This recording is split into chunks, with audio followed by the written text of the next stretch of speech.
Hello दोस्तों, कौशल classes में आपका स्वागत है। आज हम उपराष्ट्रपति से संबंधित एमसीक्यू सॉल्व करेंगे। लगभग सभी क्वेश्चन एम लक्ष्मीकांत से लिए गए हैं, लेकिन कुछ क्वेश्चन जो इस वर्ष उपराष्ट्रपति का चुनाव हुआ था, उससे भी लिए गए हैं, ताकि जो करेंट का क्वेश्चन आए वो भी आपसे बन सके। ठीक है, तो स्टार्ट करते हैं। देखो, पहला क्वेश्चन क्या है? निम्नलिखित में से कौन भारत के उपराष्ट्रपति का निर्वाचन करता है? ठीक है, देखिए ऑप्शन में क्या क्या दिया है। एक तो है लोकसभा के सदस्य, दूसरा है राज्यसभा के सदस्य, तीसरा है विधानसभाओं के सदस्य और चौथा है विधान परिषदों के सदस्य। ठीक है ना? तो क्वेश्चन किससे संबंधित है? निर्वाचक मंडल से संबंधित है। ठीक है ना? निर्वाचक मंडल से संबंधित। लेकिन याद रखना, ये निर्वाचक मंडल किसके लिए पूछा जा रहा है? वाइस प्रेसिडेंट के लिए। तो याद रखना, वाइस प्रेसिडेंट के जो निर्वाचक मंडल है ना, उसमें लोकसभा और राज्यसभा के कुल सदस्य शामिल होते हैं। ठीक है ना? लोकसभा और राज्यसभा के कुल सदस्य शामिल होते हैं। तो इस प्रकार से इसमें लोकसभा के सदस्य शामिल रहेंगे और राज्यसभा के सदस्य शामिल रहते हैं। ठीक है ना? 1 और 2 हमारा आंसर हो जाएगा। ठीक, तो ऑप्शन बी आंसर होगा। ठीक है, वही हम लोग पहले देख चुके हैं, जो प्रेसिडेंट रहते हैं ना, उसके निर्वाचक मंडल में कौन-कौन शामिल रहते हैं? लोकसभा, राज्यसभा प्लस विधानसभाओं के निर्वाचित सदस्य शामिल होते हैं, याद रखना। इसमें कुल सदस्य शामिल होते हैं और इसमें निर्वाचित सदस्य बस शामिल होते हैं। ठीक, इसका उल्लेख अगर देखा जाए तो आर्टिकल 66 में मिलेगा और इसका कौन सा आर्टिकल है? 54 में। ठीक, तो हमारे क्वेश्चन का आंसर कौन सा है? ऑप्शन बी, केवल 1 और 2। नेक्स्ट क्वेश्चन देखो। देखिए, कथन और कारण वाला क्वेश्चन है। कथन में क्या दिया है? उपराष्ट्रपति पद के लिए उम्मीदवार में राज्यसभा का सदस्य चुने जाने की योग्यता होनी चाहिए। ठीक है, उसका कारण क्या बताया गया है? उपराष्ट्रपति राज्यसभा के सभापति के रूप में कार्य करता है। ठीक है ना? कथन और कारण वाला क्वेश्चन है। ऑप्शन लगभग सिमिलर हर क्वेश्चन में रहेगा। ठीक, तो देखो कथन को देखते हैं क्या बोला गया है।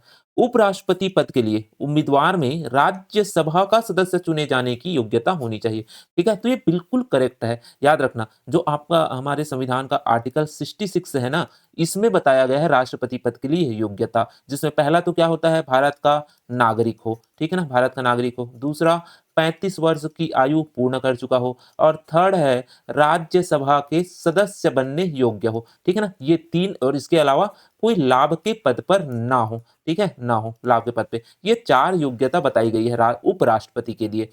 ठीक है? तो जो कथन है वो तो बिल्कुल सही है। अब कारण देख लो, कारण में क्या बोला है? उपराष्ट्रपति राज्यसभा के सभापति के रूप में कार्य करता है। तो ये भी क्या है? बिल्कुल करेक्ट है, याद रखना। इसका उल्लेख आपको कहाँ मिले देखने को मिलेगा? जो आर्टिकल 64 है ना, इसमें बोला गया है कि उपराष्ट्रपति राज्यसभा का पदेन सभापति होगा। ठीक है? राज्यसभा का पदेन सभापति होगा। तो देखो, जो राज्यसभा का सभापति रहेगा, जो राज्यसभा को संचालित करेगा, ऑब्वियस सी बात है उसमें उस सभा की सदस्य बनने की योग्यता होनी चाहिए। तभी तो वो क्या कर सकता है? सही ढंग से उसका संचालन कर सकता है। इसलिए ये जो कथन दिया है उसकी सही व्याख्या इसका कारण कर रहा है। तो इस प्रकार से हमारे क्वेश्चन का आंसर क्या हो जाएगा? यहाँ पर आंसर हमारा हो जाएगा ऑप्शन बी। क्या कहा गया है? ए और आर, असर्जन और रीजन दोनों सही हैं और असर्जन सही व्याख्या करता है रीजन का। ठीक है, तो आंसर क्या हो जाएगा? Option B.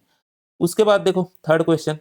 देखिए, उपराष्ट्रपति के निर्वाचन के संबंध में, उपराष्ट्रपति के निर्वाचन के संबंध में निम्न कथनों पर विचार करिए। देखिए क्या बोला गया है। पहला कथन है, उपराष्ट्रपति के चुनाव के नामांकन के लिए कम से कम 20 प्रस्तावक और 20 अनुमोदक होने चाहिए। ठीक, सेकंड स्टेटमेंट देखो, यह प्रस्तावक और अनुमोदक अनिवार्य रूप से राज्यसभा का सदस्य होना आवश्यक है। थर्ड स्टेटमेंट देखो, उपराष्ट्रपति के निर्वाचन के लिए प्रत्येक उम्मीदवार को 10,000 जमानत राशि के रूप में जमा करना आवश्यक है। फोर्थ स्टेटमेंट देखिए, उपराष्ट्रपति चुनाव में हार होने पर उम्मीदवार को जमानत राशि वापस नहीं मिलती।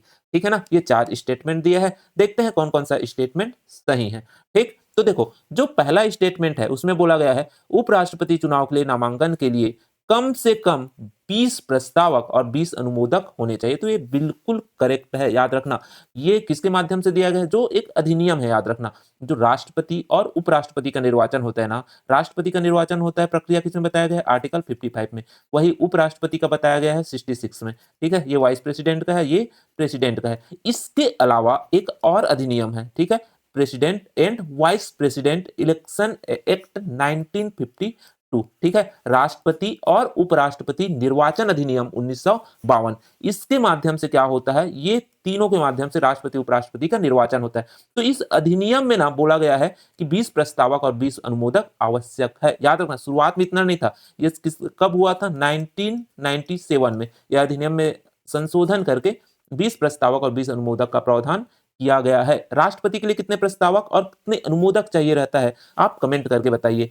सेकंड देखो, यह प्रस्तावक और अनुमोदक अनिवार्य रूप से राज्यसभा का सदस्य होना चाहिए। तो ये गलत स्टेटमेंट है, याद रखना, राज्यसभा का सदस्य होना आवश्यक नहीं है। ये किसके सदस्य होने चाहिए, निर्वाचक मंडल के सदस्य होने चाहिए, और निर्वाचक मंडल में लोकसभा और राज्यसभा दोनों के सदस्य होते हैं। तो प्रस्तावक और अनुमोदक किसी भी सदन का सदस्य हो सकता है, ठीक है ना। थर्ड देखो, उपराष्ट्रपति के निर्वाचन के लिए प्रत्येक उम्मीदवार को 10,000 जमानत राशि के रूप में जमा करना आवश्यक है। तो ये भी गलत स्टेटमेंट है, ठीक है। ये राशि कितनी है, ये राशि है वर्तमान समय में 15,000, ठीक है, चाहे वो राष्ट्रपति के लिए हो या उपराष्ट्रपति के लिए, दोनों के लिए जमानत राशि कितनी है, 15,000, ठीक है। उसके बाद देखो चौथा स्टेटमेंट, उपराष्ट्रपति चुनाव में हार होने पर उम्मीदवार को जमानत राशि वापस नहीं मिलती। तो ये स्टेटमेंट भी क्या है, इनकरेक्ट है। देखो, जब किसी चुनाव में ना उम्मीदवार को वैध मतों का वैध मतों का 1/6 भाग मत भी प्राप्त नहीं होता ना, 1/6 भाग मत भी प्राप्त नहीं होता, उस कंडीशन में जमानत राशि जब्त होती है, ठीक है। जैसे मान लो जाए, अगर उपराष्ट्रपति के ही चुनाव की बात की जाए, तो यहां पर ना कुल मतदाता होते हैं 788, ठीक है, ये कुल मतदाता होते हैं। इनमें से मान लेते हैं हम लोग 600 लोगों का मत क्या है, वैध है। तो याद रखना, अगर किसी व्यक्ति को 100 मत भी प्राप्त नहीं होते हैं ना, तो उसकी जमानत राशि क्या होगी, जब्त होगी। अन्यथा 100 से एक भी ज्यादा है तो जमानत राशि क्या हो जाती है, वापिस हो जाती है। तो यहाँ पर क्या बोल रहा है, हार होने पर नहीं होता भैया, ठीक है ना। अगर 1/6 भाग से भी कम मत प्राप्त करता है, तब व्यक्ति की क्या होती है, जमानत राशि जब्त होती है। तो इस प्रकार से इस क्वेश्चन में आंसर क्या हो जाएगा, ऑप्शन ए, केवल कथन एक सही है, ठीक है। देखो नेक्स्ट क्वेश्चन, देखिए, उपराष्ट्रपति अपने पद से हटाया जा सकता है, ठीक है। ऑप्शन क्या क्या दिया है, संसद के दोनों सदनों के प्रभावी बहुमत से, बी ऑप्शन है राज्यसभा की प्रभावी बहुमत से, सी ऑप्शन है संसद के दोनों सदनों के विशेष बहुमत से, और डी ऑप्शन है राज्यसभा के प्रभावी बहुमत तथा लोकसभा के साधारण बहुमत से, ठीक है ना। तो देखो, क्वेश्चन किससे संबंधित है, उपराष्ट्रपति को पद से हटाने से संबंधित या उपराष्ट्रपति के महाभियोग से संबंधित बोल सकते हो। हालांकि महाभियोग शब्द का प्रयोग कहीं पर नहीं किया गया है, ठीक है ना। तो देखो, उपराष्ट्रपति को ना पद से हटाने के लिए जो राज्यसभा है, राज्यसभा में प्रस्ताव आता है, ठीक है, और यहीं पर जो प्रभावी बहुमत होता है, प्रभावी बहुमत, इससे प्रस्ताव पारित होना चाहिए। प्रभावी बहुमत कहने क्या तात्पर्य होता है, राज्यसभा के तत्कालिक सदस्यों का बहुमत, ठीक है। तत्कालिक सदस्य मतलब मान लो जाए राज्यसभा में सीटों की संख्या है 245, ये सीटों की संख्या, इनमें से जो 45 सीट है ना, ये रिक्त है, किसी भी कारण से रिक्त हो सकता है, वहां पर इलेक्शन नहीं हुआ है या सांसदों की मृत्यु हो गई है, जो भी कारण से 45 पद क्या है, रिक्त है। तो अब बचे कितना, 200। तो ये 200 सदस्य क्या कहलाते हैं, तत्कालिक सदस्य कहलाते हैं, ठीक है ना। तो इनका बहुमत चाहिए, मतलब 101 लोग मतदान मतदान करने चाहिए प्रस्ताव के समर्थन में। तो इसे क्या बोलेंगे, प्रभावी बहुमत, ठीक है ना। चाहे उपस्थित कितने भी लोग रहें, मतदान कितना होना चाहिए, 101 या अधिक, क्लियर है, ठीक। तो प्रभावी बहुमत चाहिए राज्यसभा में। उसके बाद ये कहा जाता है लोकसभा में, और लोकसभा में याद रखना यहां पर चाहिए साधारण बहुमत, ठीक है ना। साधारण बहुमत मतलब जितने लोग उपस्थित या मत दे रहे हैं उसका बहुमत, ठीक है। तो ये होता है प्रक्रिया। तो देखो, ए ऑप्शन में क्या बोल दिया है, संसद के दोनों सदनों के प्रभावी बहुमत, तो ये गलत है भैया, केवल राज्यसभा में प्रभावी बहुमत चाहिए।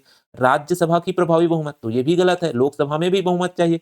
सी है संसद के दोनों सदनों में विशेष बहुमत, तो ये भी गलत है, ठीक है। डी देखो, राज्यसभा के प्रभावी बहुमत तथा लोकसभा के साधारण बहुमत, तो यही क्या हो जाएगा, हमारा आंसर हो जाएगा। उसके बाद देखो नेक्स्ट, देखिए पांचवा क्वेश्चन है, उपराष्ट्रपति के कार्यकाल के संदर्भ में निम्न कथनों पर विचार करें। देखिए क्या क्या कथन दिया है, उपराष्ट्रपति का कार्यकाल 5 वर्ष का होता है, ठीक है। नेक्स्ट है, उपराष्ट्रपति का कार्यकाल किसी भी परिस्थिति में 5 वर्ष से अधिक नहीं हो सकता।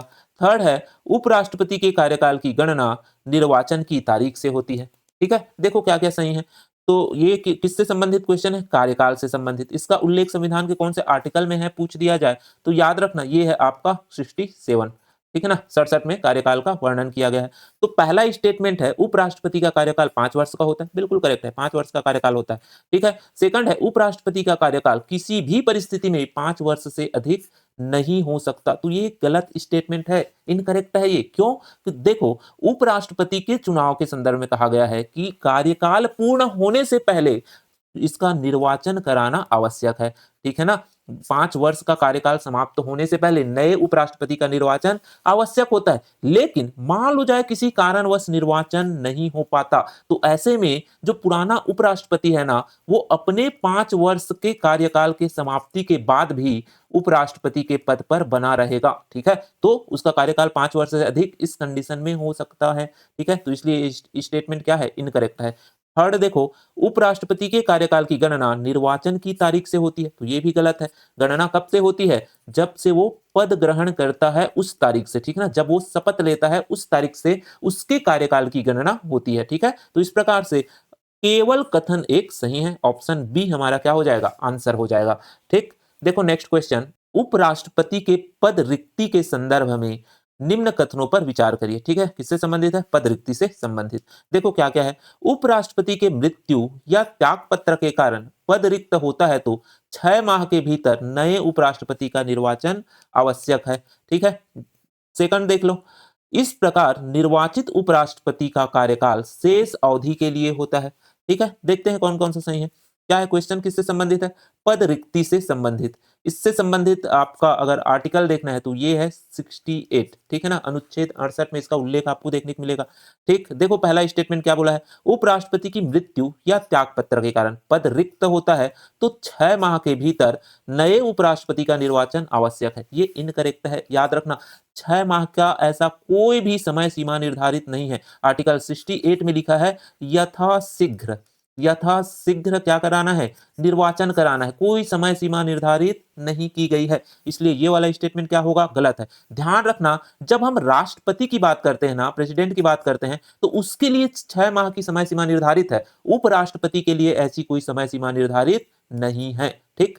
सेकंड देखो, इस प्रकार के निर्वाचित उपराष्ट्रपति का कार्यकाल शेष अवधि के लिए होता है, तो ये भी क्या है? इनकरेक्ट है भैया। ये शेष अवधि के लिए नहीं होता, कितने समय के लिए होता है?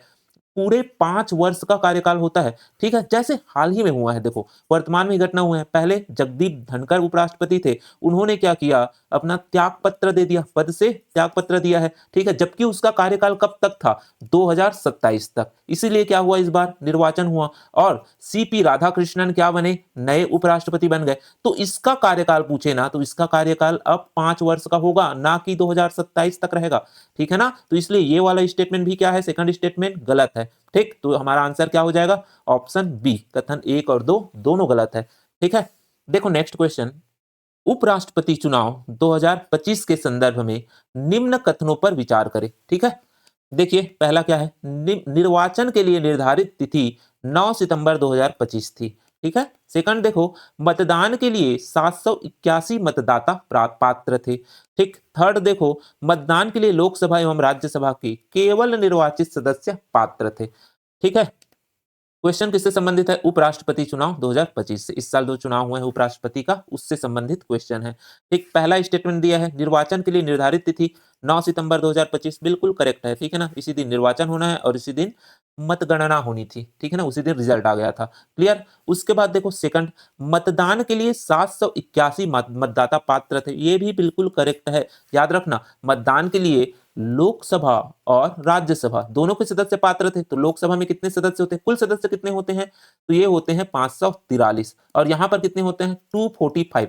तो ऐसे टोटल करोगे ना तो आपका आ जाएगा 788, लेकिन 7 पद रिक्त था, इसलिए कितने लोग पात्र थे? 781, 781 लोग ही क्या थे? पात्र थे। उसके बाद देखो थर्ड स्टेटमेंट, मतदान के लिए लोकसभा एवं राज्यसभा के केवल निर्वाचित सदस्य पात्र थे, तो ये गलत स्टेटमेंट है। यहाँ पर कुल सदस्य पात्र होते हैं, याद रखना। जैसे यहाँ पर लोकसभा में तो मनोनीत सदस्य नहीं होते, ठीक है ना? राज्यसभा में होते हैं, यहाँ पर 12 सदस्य मनोनीत होते हैं। ये लोग भी निर्वाचन में भाग लेते हैं, याद रखना है, ठीक है? तो इस प्रकार से हमारे क्वेश्चन का आंसर क्या हो जाएगा? ऑप्शन ए, 1 और 2 कथन सही है। देखो नेक्स्ट क्वेश्चन, देखिए, उपराष्ट्रपति चुनाव 2025 के संदर्भ में निम्न में से कौन-सा कथन सही नहीं है? ये क्वेश्चन है ना? ठीक है? देखिए क्या-क्या बोला है। ऑप्शन ए है, इस चुनाव में 767 767 मतदाताओं ने अपने मताधिकार का प्रयोग किया। बी ऑप्शन है, इस चुनाव में राष्ट्रीय जनतांत्रिक गठबंधन के उम्मीदवार सीपी राधाकृष्णन 452 मतों के साथ विजयी हुए। ठीक है? उसके बाद देखो, सी ऑप्शन है, सीपी राधाकृष्णन ने मार्गरेट अल्वा को इस चुनाव में पराजित किया। ठीक है? डी ऑप्शन है, सीपी राधाकृष्णन भारत के 15वें उपराष्ट्रपति के रूप में निर्वाचित हुए। ठीक है? देखते हैं कौन सा कथन सही नहीं है, ये पूछा गया है, तो ये देखना है। ठीक है? तो देखो, ए ऑप्शन में क्या बोला है, इस चुनाव में 767 मतदाताओं ने अपने मताधिकार का प्रयोग किया। बिल्कुल सही है। याद रखना, इस चुनाव में 781 लोग क्या थे? पात्र थे। ये लोग पात्र थे। इनमें से जो 767 लोग हैं ना, इन लोगों ने मत दिया। ठीक है? और इनमें से जो 15 लोग थे ना, इनका मत क्या हो गया था? अवैध हो गया था। इन चीजों को ध्यान रखना है, फैक्ट याद रखना, बहुत इंपॉर्टेंट है। इसी साल चुनाव हुआ है, पूछा जा सकता है। ठीक है? उसके बाद देखो, तो ये तो करेक्ट है ये वाला स्टेटमेंट। सेकंड देखो, इस चुनाव में राष्ट्रीय जनतांत्रिक गठबंधन, इसी को क्या बोला जाता है? NDA, national democratic alliance. ठीक है? जो बीजेपी लीड करती है उसको बोला जाता है एनडीए, याद रखना। और जो कांग्रेस लीड करती है उसको इंडिया अलायंस बोला जाता है। ठीक है ना? तो क्या बोल रहा है, एनडीए के उम्मीदवार सीपी राधाकृष्णन 452 मतों के साथ विजयी हुए। बिल्कुल सही है, ये 452 मत प्राप्त करते हैं। और इनके विपक्ष में जो उम्मीदवार थे सुदर्शन रेड्डी, वो प्राप्त करते हैं 300 मत। ठीक है ना? इसको भी याद रखना है आपको। देखो, उसके बाद सी ऑप्शन है, तो ये तो सही है, करेक्ट है ये वाला भी।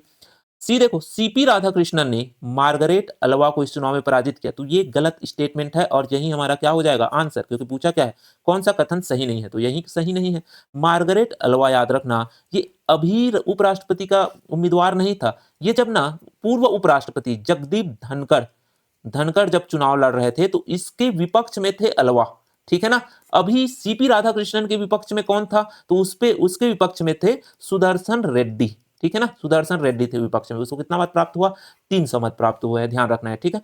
और लास्ट ऑप्शन क्या था? सीपी राधाकृष्णन भारत के 15वें उपराष्ट्रपति के रूप में निर्वाचित हुए। बिल्कुल सही है। ठीक है ना? तो इस प्रकार से इस क्वेश्चन में हमारा आंसर क्या हो जाएगा? Option C. ठीक, नेक्स्ट क्वेश्चन देखो, कार्यवाहक राष्ट्रपति के रूप में उपराष्ट्रपति के कार्यकाल हो सकता है। ठीक, देखो क्या क्या ऑप्शन दिया है।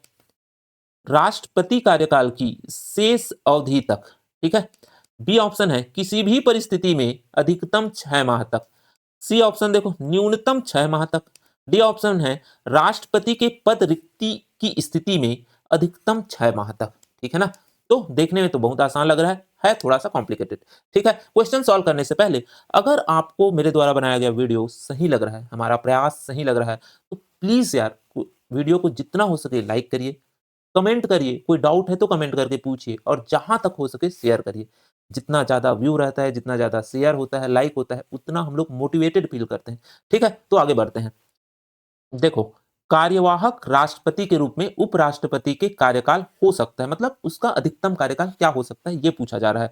ठीक है? तो देखिए, पहला ऑप्शन क्या बोल रहा है, राष्ट्रपति का कार्यकाल की शेष अवधि तक रहता है करके पूछा है। ठीक है ना? तो ये वाला स्टेटमेंट बिल्कुल इनकरेक्ट है। ठीक है? क्योंकि जब राष्ट्रपति का पद रिक्त होता है ना, तो अधिकतम 6 माह के भीतर क्या होता है, नए राष्ट्रपति का निर्वाचन होना आवश्यक है। ठीक है? तो जब 6 माह के भीतर निर्वाचन हो जाएगा, तो उसके बाद उपराष्ट्रपति कैसे कार्यवाहक राष्ट्रपति रह सकता है? तो ये तो बिल्कुल इनकरेक्ट है। बी देखो, किसी भी परिस्थिति में अधिकतम 6 माह तक, केवल अधिकतम 6 माह देख के आंसर नहीं लगा लेना है। ध्यान से क्वेश्चन पढ़ो। देखो क्या बोल रहा है, कार्यवाहक राष्ट्रपति। ठीक है? कार्यवाहक राष्ट्रपति ना 2 परिस्थिति में बनता है। एक तो जब राष्ट्रपति का पद रिक्त हो। ठीक है? अब रिक्त कैसे भी हो सकता है, राष्ट्रपति की मृत्यु या त्यागपत्र, किसी भी कारण से रिक्त हो, तो ऐसे कंडीशन में कार्यवाहक राष्ट्रपति बनेगा, और इसका अधिकतम कार्यकाल इस कंडीशन में कार्यवाहक राष्ट्रपति का अधिकतम कार्यकाल 6 माह होता है। देखो, लेकिन दूसरा एक और कंडीशन होता है जब कार्यवाहक राष्ट्रपति बनते हैं, जब प्रेसिडेंट अनुपस्थित हो। ठीक है ना? अनुपस्थित हो, किसी भी कारण से अनुपस्थित हो, जैसे उसका स्वास्थ्य ठीक नहीं है, हॉस्पिटल में एडमिट है, वो अपना कार्य नहीं कर पा रहा है, तो ऐसे कंडीशन में भी क्या बनते हैं, कार्यवाहक उपराष्ट्रपति बना जाता है। ठीक है? और इस कंडीशन में जब तक राष्ट्रपति स्वस्थ ना हो जाए, जब तक राष्ट्रपति अपने कार्य को करने में सक्षम ना हो जाए, तब तक कार्यवाहक राष्ट्रपति बना रह सकता है। ठीक है? तो इसलिए ये स्टेटमेंट भी गलत है, क्योंकि ये क्या बोल रहा है, किसी भी परिस्थिति में बात कर रहा है। ठीक है ना? उसके बाद सी देखो न्यूनतम 6 माह, ये तो बिल्कुल इनकरेक्ट है। डी देखो इसमें क्या बोला है, राष्ट्रपति के पद रिक्ति की स्थिति में अधिकतम 6 माह तक, तो ये क्या हो जाएगा, करेक्ट हो जाएगा, यही हमारा आंसर होगा। ठीक है, देखिए नेक्स्ट क्वेश्चन और लास्ट क्वेश्चन है ये आज का। देखो उपराष्ट्रपति के संदर्भ में कौन सा कथन सही नहीं है। देखिए क्या क्या दिया है। ए है, कार्यवाहक राष्ट्रपति के रूप में कार्य करने के दौरान उपराष्ट्रपति राज्यसभा के सभापति के रूप में कार्य नहीं करता। बी ऑप्शन है, संविधान में उपराष्ट्रपति के लिए परिलब्धियां आदि की व्यवस्था नहीं है। सी ऑप्शन देखो, उपराष्ट्रपति को केवल राज्यसभा के पदेन सभापति होने के कारण वेतन प्राप्त होता है। डी ऑप्शन देखो, कार्यवाहक राष्ट्रपति के रूप में कार्य के दौरान उसे राष्ट्रपति और सभापति दोनों का वेतन प्राप्त होता है। ठीक है, तो देखिए क्वेश्चन सॉल्व करते हैं। देखो क्या बोला है, उपराष्ट्रपति के संदर्भ में कौन सा कथन सही नहीं है ये पूछा है। ठीक है, देखिए ऑप्शन ए क्या बोल रहा है, कार्यवाहक राष्ट्रपति के रूप में कार्य करने के दौरान उपराष्ट्रपति राज्यसभा का सभापति के रूप में कार्य नहीं करता, बिल्कुल करेक्ट है। ठीक है ना, जब भी जो उपराष्ट्रपति है ना वो कार्यवाहक राष्ट्रपति के रूप में कार्य करेगा, वो और किसी दायित्व का निर्वहन नहीं करेगा, वो केवल राष्ट्रपति के दायित्वों का निर्वहन करेगा। ठीक है, इसका उल्लेख आप देख सकते हो आर्टिकल 65 में आपको देखने को मिल जाएगा। ठीक है ना, स्पष्ट रूप से लिखा गया है। उसके बाद देखो ऑप्शन बी, संविधान में उपराष्ट्रपति के लिए परिलब्धियों आदि की व्यवस्था नहीं है, ये भी बिल्कुल करेक्ट है, याद रखना ये भी करेक्ट है भाई, कि उपराष्ट्रपति के लिए ना वाइस प्रेसिडेंट के लिए कहीं भी किसी भी प्रकार की वेतन एवं भत्तों का कोई उल्लेख नहीं मिलेगा। ठीक है, इसको जो भी वेतन एवं भत्ता मिलता है ना वो किसके रूप में मिलता है, जो राज्यसभा का सभापति होता है ये, उस बेसिस पर इसको क्या मिलता है, वेतन एवं भत्ता मिलता है। ठीक है, उपराष्ट्रपति के रूप में इसको कुछ भी नहीं मिलता, याद रखना, तो ये भी सही है। सी देखो, उपराष्ट्रपति को केवल राज्यसभा के पदेन सभापति होने के कारण वेतन प्राप्त होता है, बिल्कुल करेक्ट है। ठीक है ना, ये भी करेक्ट है। तो ऑब्वियस सी बात है, हमारा ऑप्शन डी ही क्या रहेगा, आंसर रहेगा। क्या बोला जा रहा है, कार्यवाहक राष्ट्रपति के रूप में कार्य के दौरान उसे राष्ट्रपति और सभापति दोनों का वेतन प्राप्त होता है, तो ये बिल्कुल इनकरेक्ट है, याद रखना। जब वो कार्यवाहक राष्ट्रपति के रूप में कार्य करता है ना तो उसे प्रेसिडेंट को जो वेतन एवं भत्ता प्राप्त होता है वही कार्यवाहक उपराष्ट्रपति को भी प्राप्त होता है। ठीक है, तो इस प्रकार से ये वाला कथन क्या रहेगा, गलत रहेगा, और यही हमारा आंसर होगा ऑप्शन डी। ठीक है, तो आज का वीडियो यहीं समाप्त करते हैं। नेक्स्ट वीडियो में हम मंत्री परिषद से रिलेटेड एमसीक्यू सॉल्व करेंगे। धन्यवाद।